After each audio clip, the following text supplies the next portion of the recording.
Alors, shalom à vous les bien-aimés. J'espère que vous allez très bien. Également, Dieu, par sa grâce, voilà, nous nous portons bien également. Je voudrais partager un petit conseil avec vous. Surtout, je voudrais m'adresser aux hommes de Dieu, ceux-là qu'on appelle les prophètes et les prophétesses. D'abord, saluer toute la Côte d'Ivoire endeuillée, voilà, particulièrement à la famille de notre ancien président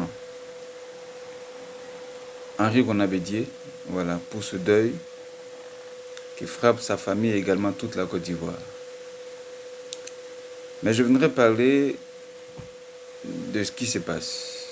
Cette mort du président Henri Gonabedié est devenue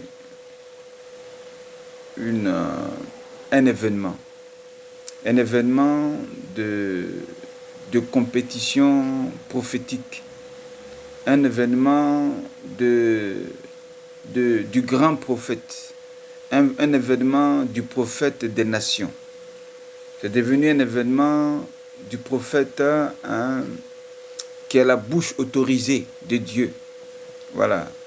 Disant que c'est moi qui prophétisais et cette mort est arrivée. C'est moi qui parlais et cette mort est arrivée. J'avais annoncé cela. C'est ce que certains se disent sur les réseaux sociaux. On voit les vidéos. Mais je voudrais dire ceci.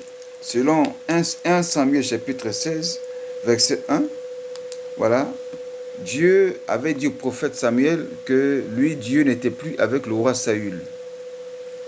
Et qu'il devait le laisser et aller oindre un autre, voilà, qui était dans la famille d'Ésaïe. Il parlait de David.